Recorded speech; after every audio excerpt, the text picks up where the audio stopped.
ሚኪ ምን እየሆንክ ነው? እያበርክ ነው ነው የሚሉኝ።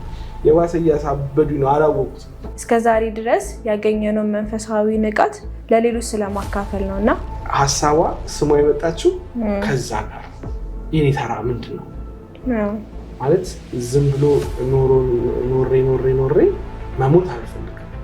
ሱስ የሚዳን ነገር ነው፣ የሚታው ነገር ነው፣ የሚቆም ነገር ነው። እኔ ራሴ የምንገጠመኝ መሰለሽ ብዙ ሰዎች ይደውላሉ። እኔ አሁን ሱስ ውስጥ ገባው ከሱስ ወጣው በእግዚአብሔር እርዳታ ብዬ ከኮሜዲያን እሸቱ ጋር ቪዲዮ ስሰራ ሁሉም በየራሱ መነጽር ነው የሚያየው። ስለዛ አንድ ወጣት ደወለልኝ። ምን አለ መሰለሽ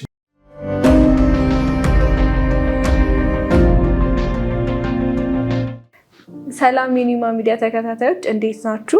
እንደተለመደው በዛሬ ቪዲዮአችን 12ቱን የሱስ ማገገሚያ ደረጃዎች የመጨረሻውን ክፍል ይዘንላችሁ መጥተናል። በዛሬው ክፍል ላይ የምናየው እስከዛሬ ድረስ ያገኘነው መንፈሳዊ ንቃት ለሌሎች ስለማካፈል ነውና በድጋሚ ሚኪን ጋብዣዋለሁ። ሚኪ እንኳን ደህና መጣ። እንኳን ደህና ቆየሽ። እሺ ዛሬ ደግሞ የምናወራው እስከዛሬ ድረስ ያገኘናቸውን መንፈሳዊ ንቃቶች እንዲሁም እኔ በሱስ ውስጥ ስላለፍናቸው ነገሮች አቺቭ ስላደረግነው ነገር ለሌሎች ማካፈል እንዲያበረታታቸው ሞቲቬት እንዲያደርጋቸው እሱን ስለማካፈል ነው የምናወራው እና የኔ ተራ የሚል የበጎ አድራጎት ድርጅት መስራች ነክ። ከስሙን ጀምርና የኔ ተራ ስያሜው ከየት መጣ? የኔ ተራ የሚለው ስያሜ የመጣው እንደሚታወቀው የቴሌቪዥን እና የሬዲዮ በጣም ተከታታይ ነበርኩኝ። በጣም ቴሌቪዥን እና ሬዲዮ መከታተልበት ምክንያት ደግሞ የነበረኝ ስልክ እቺ ኖርማል በተኗ ስልክ ስለነበረች ሶሻል ሚዲያ የመጠቀም እድሉ አልነበረኝ። ስለዛ ባለችኝ ስልክ ሬዲዮ አዳምጣለሁ።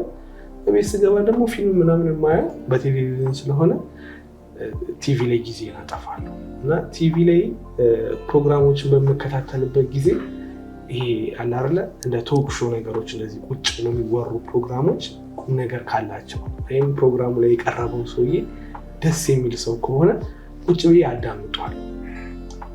እዛ ሱስ በነበርኩበት ጊዜ እና እሑድ የሰይፉ ፕሮግራም አለ፣ ሰይፉ ፋንታሁን ኢቢኤስ ላይ ማለት ነው። እና እሑድ ሁሌ 2:30 እስከ 3 ሰዓት ባለችው እቤት እደርሳለሁ። ሌላ ቀን ላመሽ እችላለሁ። እሑድ ግን አልቀርም። ምክንያቱም ዛሬ እንግዳው ማን ነው ምናምን ብዬ እመጣለሁ። ከዛ በኋላ ቲቪ ላይ ቁጭ ብዬ አያለሁ። ቤት ሌላ ፕሮግራም እያዩ እንኳን ከሆነ ቀይርባቸውና ሰይፉ ነው በቃ የሚታየው ደግሞ መጣ ነው የሚባለው። ከዛ በጣም አሪፍ ሰው ኢትዮጵያ ውስጥ በቃ በጣም ቫልዩ ያለው ሰው እንግዳ ሆኖ ሲቀር በቃ ልቤ ደስ ይለዋል። ስፔሻሊ ታሪኩ ምናምን ሲያወሩ በቃ ውስጤ ቅልጥ ነው የሚለው። ከዛ በኋላ አንዳንድ ደግሞ ይመጣሉ ዝም ብሎ ሚዲያ ላይ የሆነ ነገር ስለተወራወሩ ብቻ ለሳቅ ለጨዋታ የሚያመጣቸው እንግዳዎች አሉ። ከዛ በኋላ ራሴን አያለሁ ታውቂያለሽ ወይ በጣም ለሀገር እየጠቀሙ ያሉ ሰዎች ጎራ ውስጥ የለሁበትም፣ ወይም ደግሞ ዝም ብዬ ያልሆነ ስራም እንኳን ሰርቼ የሆነ ሙዚቃ ማውጥቼ ብቻ እኔ ማንም የሚያቀኝ ሰው አይደለሁም። ግን አንድ ቀን እዛ ወንበር ላይ ብቀመጥ ደስ ይለኛል። ስለዛ የኔ ተራ ግን ብዬ አሰብኩኝ። ሶፋ ላይ ቁጭ ብዬ ነው። ሱሰኛ ነኝ፣ ምንም ስራ የለኝም፣ ሙያ የለኝም፣ ገንዘብ የማገኘው አካባቢ ያሉትን ሰዎች ቀፍዬ ነው። ግን ዝም ብለሽ መመኘት አላከልብሽ። አንድ ቀን ግን የኔ ተራ ደርሶ እኔም እንደ ሰው ቁጭ ብዬ ሀሳቤን ለሰው የምናገርበት ቀን መች ነው? የኔ ተራ መች ነው? ሀሳቧ ስሟ የመጣችው ከዛ ጋር የኔ ተራ ምንድን ነው ማለት ዝም ብሎ ኖሬ መሞት አልፈልግም። ቲክቶክ ላይ ሰሞኑን ያየሁት ነገር በ30 ዓመቱ ሞተ በ60 ዓመቱ ተቀበረ የሚል ነገር አይቼ እንደዛ ከመሆን ይሰውረን ብዙዎቻችን። 30ው ላይ ተስፋ ቆረጠ ነው ታሪኩ። ከዛ ላይ እስከ 60ው በቃ ሲባክን ኖረ፣ በ60 ዓመቱ ተቀበረ። ግን በ60 ዓመቱ ሞተ፣ በ30 ሞተ፣ በ60 ተቀበረ ይላልና እኔ በጣም ይሰማኝ ነበር። እኔ ለራሴ የማስባቸው ሀሳቦች ነገ ከነገ ወዲያ የተሻለ ሰው መሆን እፈልጋለሁ። ሁሉም ሰው የተሻለ ሰው መሆን ይፈልጋል። ግን ምን ያህል ትፈልጊያለሽ? እኔ በቀልድም ይሁን በቁም ነገርም ይሁን ብቻ ሰው ፊት ቀርቦ ይሄ ያለ ሀሳብን መግለጽ የሚወድ አይነት ሰው። ስለዛ የኔ ተራ መች ነው ግን አንድ ቀን ሰዎች የሚያዩ ይሄ ልጅ ምናምን የሚሉት አይነት ስሜት ነበር እና የኔ ተራ የምትሏ እዛ ጋር ስሟን ያስኳት። ከዛ በኋላ መንገድ ላይ ወክ ባደረኩኝ ጊዜ ቤተክርስቲያንም ቁጭ ባልኩ ጊዜ ጸሎቴ ውስጥ እከታታለሁ። እግዚአብሔርን ሁሌ የምጠይቀው ጥያቄ ድሮ አሁን ነገም የኔ ተራ ምንድን ነው ማለት በምክንያት ነው የፈጠርከኝ፣ ዓላማ አለ። ፍጠረኝ ሳልልህ ነው የፈጠርከኝ። ስለዛ የፈጠርክበት ዓላማ አለ። ስለዛ ያንን ዓላማ ማግኘት ማለት ተራዬን ማግኘት እንደብዬ አስቧል። ለምን ኃላፊነት ሲሆን የፈጠርከኝ? የኔ ተራ ለዚች ሀገር ምንድን ነው? የኔ ተራ ለቤተክርስቲያናችን ምንድን ነው? እነዚህ ጥያቄዎች ሁሌ አስባቸዋለሁ እና መጨረሻ ላይ ነገሮች ሲቀየሩና ስም ማውጣት ሲኖርብኝ የኔ ተራ አሁን ትምህርት ቤቶች ላይ ስንሄድ የአንቺ ተራ ነው፣ የአንተ ተራ ነው። ኢትዮጵያ የኛ ተራ ናት። አባቶቻችን እናቶቻችን በተራቸው ብዙ ነገር አሳልፈዋል። አሁን የኛ ተራ ነው። ይሄ ተራ ደግሞ ለልጆች እናሳልፋለን። ስለዚህ ምንድን ነው የምናሳልፈው? የኛ ተራ የኛ ዘመን ለሀገራችን ምንድን ነው የምትል ሀሳብ ትገዛኛለች። በዛ ምክንያት የኔ ተራ የምትለዋ ስያሜ ተመሰረተች ማለት ነው። እንኳንም ሴፉን ቁጭ ብለህ ካየክ እንኳንም 2:30 ገባክ ወደ ቤት እና እሺ አሁን የኔ ተራ ላይ ምን ስራዎችን ነው የምትሰሩት? የኔ ተራ ላይ የምንሰራው ትምህርት ቤቶች ላይ በበጎ ፍቃድ ቱር እናደርጋለን። በምንሄድበት ጊዜ ተማሪዎችን እኛ የተበላሸንባት እድሜ ያለች፣ ከዛ በኋላ የወደቅንባቸው ጊዜያቶች አሉ፣ ከዛ በኋላ ዋጋ የከፈልንባቸው ጊዜያቶች አሉ። አሁን እየሄድሽበት ያለው አቅጣጫ መጨረሻ አለው። ስለዚህ የተሳሳተ መንገድ ከሆነ የተሳሳተ መጨረሻ አለ። በተሳሳተ መንገድ እየሄድሽ የምፈልገው ቦታ ደርሳለሁ ማለት ይከብዳል። በህይወት ቀል የለም። በቃ ወደ ጅማ ከሄድሽ ጅማ ነው የምትደርሺው። ወደ ጅማ መኪና ውስጥ ገብተሽ ባህር ዳር መሄድ አትችይ። በህይወትም በሱስ ውስጥ የምትሄጂ ከሆነ ከጊዜያቶች በኋላ ትምህርትሽን እንደኔ እያሳጣሽ ይመጣል። ከቤተሰብ እያጣላሽ ይመጣል። ጤናሽን እያጣላሽ ይመጣል። ከዛ በኋላ ከራስሽ ጋር እያጣላሽ ይመጣል። ራስሽን ወደ ማጥፋት ትሄጃለሽ። አይ እኔ ምንም አልሆንም ነው። እኔም ስጀምረው እንደዛ ነበር የምልህ። ስለዛ ተማሪዎች ጋር ስንሄድ እየሄዳችሁበት ያለው መንገድ ወዴት ነው? ይሄ መንገድ መጨረሻው የት ነው? የዛሬ 10 ዓመት የት ናችሁ? ሁሉም የዛሬ 10 ዓመት እኔ እንዲህ ነው መሆን ፈልገው፣ እንዲህ ነው መሆን ፈልገው፣ እንዲህ ነው መሆን ፈልገው። እኛም የዛሬ 10 ዓመት እንደዛ ነበር የምንለው። ግን አሁን 10 ዓመት ካለፈ በኋላ እንደዛ አይደለም። የተለያየ ቦታ ላይ ያለ ነው። ስለዛ ሁሉም ያለበት ቦታ አይደርስ። ምክንያቱም እየሄድንበት የነበረው አቅጣጫ የሆነ ሰዓት እጥፋቶቹ ስለበዛ ከዓላማችን እርቀናል። ስለዛ እንዳይርቁ በሳቅ በጨዋታ ተታለው እግዚአብሔር ከፈጠረባቸው ዓላማ እንዳይስቱ የማንቃት ወይም ደግሞ አዌርነስ የመስጠት ፕሮግራም ነው የምንሰራው። ትምህርት ቤቶች ላይ ትምህርታቸውን እንዲወዱ፣ አስተማሪያቸውን እንዲወዱ፣ ቤተሰቦቻቸውን እንዲታዘዙ። ምክንያቱም ዋጋ አለው። ዛሬ ቤተሰብሽን የማትታዘዥ ከሆነ ነገ ከነገ ወዲያ በህይወትሽ ብዙ ቻሌንጅ እየገጠመሽ ይመጣል። ዛሬ አስተማሪሽን የምትንቂ ከሆነ ነገ ከነገ ወዲያ አንቺ አስቸጋሪ ሰው ነው የምትሆነው። ዛሬ እየሄድሽበት ያለው መንገድ ነገ የምትደርሽበት መንገድ ቦታ ስለሚጋጩ አካሄዳችሁን አስተካክሉ እንላቸዋለን። ይሰማሉ። የማይሰሙን ነው የሚመስለው፣ ግን ይሰማሉ፣ ያዳምጣሉ። ምክንያቱም የ9ኛ ክፍል 10ኛ ክፍል በነበርኩበት ጊዜ እሰማለሁ፣ አዳምጣለሁ፣ አያለሁ። እኔ አሁን የምሰራው ስራ በዛ ሰዓት አንድ ሰው መጥቶ ነግሮኝ ቢሆን ኖሮ ብዬ አስባለሁ የገባሁበት ቦታ አልገባም ነበር። ስለዛ እኔ አሁን ሊገባ እያሰበ ያለ ልጅ ወደ ሱሱ ወደ ራስ ማጥፋቱ፣ አሁን በየትምህርት ቤታችን ራስ ማጥፋት ቁጥሩ እየጨመረ መጥቷል። ዲፕሬሽን በጣም ቁጥሩ እየጨመረ መጥቷል። ኢቨን ተማሪዎች ጋር ብቻ ሳይሆን አስተማሪዎች ጋርም ዲፕሬሽኑ በጣም እያለ ነው። ስለዛ በዚህ መሀል ላይ ገብተሽ ስለነገ መልካም ነገር የሚነግራቸው ሰው ያስፈልጋል። ስለዚህ ያንን ነገር ለማድረግ እንጥራለን። ጎን ለጎን ደግሞ ሬዲዮ ፕሮግራም ላይም እንሰራለን። እንደ አድቫንቴጅም ደግሞ በተመሳሳይ ሁኔታ ላይ ሆኖ ያለፈ ሰው ሲሆን ደግሞ የበለጠ ደግሞ ይሰማሃል፣ ሰው ተቀባይነትም ይኖረዋል። አሁን ትምህርት ቤት ላይ የምንሄድበት ምክንያት አሁን አንድ ሱሰኛ ሰው ሱስ ውስጥ ያልገባ ሰው ቢመክረው ያለበትን ስሜት ሁኔታ ምናምን አይረዳውም። ምክንያቱም ሌቭሎች አሉት። ዛሬ የገባሽበት መጀመሪያ ላይ ሳቅ ጨዋታ ምናምን ስለሆነ ምንም እየተንሸራተትሽ እንደሆነ ቁልቁለት እንደጀመርሽ አታውቂም። አንድ ሱሰኛ ማለት በቃ ቁልቁለት ላይ እንደሚሮጥ አይነት ሰው ነው። መቆም አይችልም አለ አይደለ? በቃ ቁልቁለት ላይ ቆምሽ መቆም ብትፈልጊም አትቆሚም። ተጋጭተሽ ወይ የሆነ ነገር ወድቀሽ ምናምን ካልሆነ በስተቀር አትቆሚም። ስለዛ አሁን እዛ መንደርደር ላይ ያሉ ሰዎችን አስተማሪ ቢመክራቸው፣ አስተማሪ ቢነግራቸው ወይም ደግሞ ቤተሰብ ቢነግራቸው ላይሰሙ ይችላሉ። እኛ ብንነግራቸውስ? ምክንያቱም እኔ ልክ እንደናንተ እዚህ ክፍል ውስጥ እያለው ነው ሲጋራና ጫት የጀመርኩት።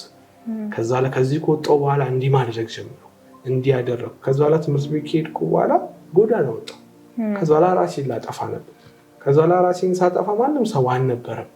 ከዛ በኋላ እግዚአብሔር ያተረፈኝ መጥቼ ለእናንተ እንድነግራችሁ ሊሆን ይችላል። አሁን እየሄዳችሁበት ያለው መንገድ መጨረሻው እንዲህ ሊሆን ይችላል። እኔንም እናንተ ክፍል በነበርኩበት ሳሌ ብትጠይቁኝ እንደዚህ ያደርጋለሁ ብዬ አላስብም ነበር። ስለዛ መንገድ የት እንደሚያደርስ አይታወቅም። የታመሙበት ፓርት ስላለ የታመሙትን ፓርት የሚነካቸው ሰው ህመሙን ታሞ የሚያውቅ ሰው ቢሆን ይመከራል። ለምሳሌ አንድ ጥርሳቸውን በጣም የታመሙ ትልቅ አባት ነበሩና ጥርሳቸውን ለመነቀል ወደ ጤና ጣቢያ ይሄዳሉ ወይም ወደ ጥርስ ሕክምና። ከዛ ዶክተሩ መጣ። ጋሼ እንዴት ነው የሚያደርጉት አላቸው። እንዴት ነው የሚያደርጉት ትለኛለህ? አንተ አታክመኝ ማለት። ከዛ ላ ወጣ። ሁለተኛ ዶክተር ተላከ። ሁለተኛው ዶክተር ሲመጣ እሱም ሰላምታውን አስተካከለና ጋሼ እንዴት ነው የሚያደርጉት አላቸው። አንተም እንዴት ነው የሚያደርገው ትለኛለህ? አንተም ውጣልኝ፣ አንተም አታክመኝም ማለት። ሶስተኛ ዶክተር መጣ። ከዛ ጥርሳቸውን እንዳመማቸው ስላወቀ አውቀዋለሁ ህመሙን አላቸው። ከዛ አንተ አክመኝ አለ። ስለዛ የታመምሽውን ስትናገሪ ያምራል። ያልታመምሽውን ጉዳይ ግን የታመሙ ሰውዬ እና አንቺ የምትነግሪው ነገር ላይገጥም ይችላል። ግን እኔ ሱሰኛ ሌሊቱ በጣም እንደሚረብሽ እርግጠኛ ሆኜ ማውራት እችላለሁ። ምክንያቱም ሌሊት በጣም ብዙ የሚረብሹ ስሜቶች አሉ። ስለዛ እነዛን ስሜቶች ካልቀመሽው አታውቂም። ቀለል አድርጌ እንደሚወራ አይደለም። ኮሽ ባለ ቁጥር የሆነ ነገር ያለ እስኪመስለኝ ድረስ በጣም ፈሪ ነው የሚያደርግሽ። ስለዛ ይህን ስሜት ስትነግሪው ኦኬ እውነቱን ነው፣ ማታ የሚያስፈራኝ ነገር አለ ብለሽ ከሰውየው ጋር ሪሌተር ታደርጊያለሽ። ያለበትን ሌቭል ልታውቂለት ትችያለሽ። ሳቅ ጨዋታ የማይወድ ከሆነ የደረሰበት ሌቭል አለ። ድሮ እኮ ተጫዋች ነበረ። አሁን ማክቦች ወይም እኔ የሆነ ሰዓት በጣም ሳቅ ተጫዋች ምናምን ልጅ ነበር። የሆነ ሰዓት ያ ሁሉ ነገር ጠፋ። ማክቦድ አበደ የሚባልበት ጊዜ ነበረ። ግን ያበድኩበት ጊዜ ሌቭል በጣም ጨምሮ ነው። በቃ ፊት ለፊት ላይ አላስፈላጊ ነገሮችን መሰባሰብ ምናምን ጀምሮ። ስለዛ ነገርየው እየባሰ ስለሚሄድ ብዙ ሰዎች ይመክሩኛል። በዛ ሰዓት ሚኪ ምን እየሆንክ ነው? እያበድክ ነው ነው የሚሉኝ። የባሰ እያሳበዱኝ ነው፣ አላወቁትም። ምክንያቱም እንዳመመሽ 10 ብነግርሽ ምንም አላክምሽ። የታመምሽበትን ቦታ ግን መፍትሄ ብነግርሽ ይጠቅምሻል። ስለዛ አንድ ሰው ሱሰኛ ከሆነ ሱሱን መነካካት የባሰ እንዲመግል ነው የሚያደርገው። የሚያስፈልገው ያንን ቦታ እሱም እንዳይነካው እኛም ሳንነካበት ሸፍነን እንዲድን ማድረግ ይቻላል። ሱስ የሚዳን ነገር ነው፣ የሚተው ነገር ነው፣ የሚቆም ነገር ነው። ስለዛ ወደዛ ሌቭል እንዲደርሱ ግን አቀራረባችንን ማስተካከል ያስፈልጋል እና ልጆቹንም ስንሄድ እየነካካችሁት ያለው ነገር እፉ ነው፣ እሳት ነው። ይሄ እሳት ያቃጥልሻል። የሆነ ሰዓት ላይ እያጨሽው ያለው ሲጋራ ገብቶ ሳምባሽን ይጎዳል። ዛሬ ጤነኛ ልትሆኚ ይችላል፣ የዛሬ 10 ዓመት ሊጎዳሽ ይችላል። የዛሬ 20 ዓመት የሆነ ጤናሽ ላይ ኢፌክት ሊያመጣ ይችላል። ስለዛ ያንን አዌርነስ ነው የምንሰጠው። እኔ ራሴ የምንገጠመኝ መሰለሽ፣ ብዙ ሰዎች ይደውላሉ። እኔ አሁን ሱስ ውስጥ ገባው፣ ከሱስ ወጣው በእግዚአብሔር እርዳታ ብዬ ከኮሜዲያን እሸቱ ጋር ቪዲዮ ስሰራ ሁሉም በየራሱ መነጽር ነው የሚያየው። ስለዛ አንድ ወጣት ደወለልኝ። ምን አለ መሰለሽ፣ ብዙ ደውለው በጣም ቪዲዮ ቆንጆ ነው፣ ትምህርቱ ቆንጆ ነው፣ ብዙ ተምረንበታል ይላሉ። ይሄ ልጅ ግን ለየት ያለ ነው ሀሳቡ። እናቱ በተደጋጋሚ ቪዲዮን እንዲያይ ታደርገዋለች። ልጁ ሰላሙን አጣ በእኔ ምክንያት ማለት ነው። ከዛ ደውልለት ስትለው ደወለልኝ እና ወጣ ብሎ በረንዳ ላይ ነው የሚያዋራኝ። አባ እንዴት ነሽ? ቪዲዮን አየሁት አለኝ። አየሁ አሪፍ ነበረ ምናምን አልኩት። እኔ አሪፍ ነው እንዲለኝ ፈልጌ ቪዲዮማ አሪፍ ነው ግን ሲል ችግር እንዳለ ገባኝ። እና ስለ አይ አንቺ ግን ጨሰሽ ተዝናንተ እኛ እንዳንዝናና እንቅፋት ሆንክብን። እንደዚህም የሚረዳው ሰው አለ ብዬ አስቤ አላውቅም። ስለዛ ልጁ አሁን ገና የመጨስ ላይ ነው ያለበት ሌቭል። ስለዛ የፈለገ በማር የተለወሰ ሀሳብ ብታመጭለት እሱ ያንን ማር ለመቅመስ ፍቃደኛ አይደለም። ፍቃደኛ የሚሆንበት ጊዜ እስኪመጣ ድረስ መጠበቅ አለብን። እንደ ቤተሰብ ሊሆን ይችላል፣ እንደ ጓደኛ፣ እንደ ሀገር። ከታመመ መታመሙን ማመን አለበት። እሱ እኔ ሱሰኛ አይደለሁም ካለሽ ግድ ሱሰኛ ነኝ ብለሽ አሳምነሽው ልታድኙን አትችይ። ግን እሱ ማመን ሲጀምር፣ ለመዳን ጉዞ ሲጀምር፣ የዛኔ እሱ ማገዝ ይቀላል። ብትመክሪውም ያዳምጥሻል። እሱ በራሱ የሚጠቅሙትን ነገር ሰርች ማድረግ ይጀምራል። ስለዛ ያልታመምንበትን ቦታ የታመሙትን ሰዎች ሄደን ስንነካው ህመማቸውን አንረዳቸውም። ሱሰኛ ቤተሰብ ካለን፣ ሱሰኛ አካባቢ ላይ ሰው ካለብን እነዛን ሰዎች ትሪትመንታችን በጣም ውብ መሆን አለበት። እንደዛ ከሆነ ልናድናቸው በፍቅር እናቀርባቸው እንችላለን። አለበለዚያ ግን ደጋግመን ከነገርናቸው እያራቅናቸው እንሄዳለን። ይሄ አርአያ ከመሆን ጋር ተያይዞ ሲሳይን ካወቀው፣ ሲሳይ ማለት በኒውማ በጎ አድራጎት ድርጅት ውስጥ አገግሙ አሁን ሌሎች እንዲያገግሙ እየረዳ ያለ በማዕከል ውስጥም ሱፐርቫይዝ የሚያደርግልን እሱ ነው እና አንድ ፊልም ሪከመንድ አድርጎኝ አይቼ ነበረ። ሁሉም ሰው የሚያውቀው ከሆነ ፔይድ ፎርዋርድ የሚል ፊልም ነው እና ይህ ፊልም መጀመሪያ ሲጀምር ያለምንም ምክንያት አንድ ሰው የሆነ ሰውን ሲረዳ ነው የሚጀምረው እና ከዛ ወደኋላ ለምን እንደሆነ ተመልሶ ነው ፊልሙ የሚያጠነጥነው ማለት ነው።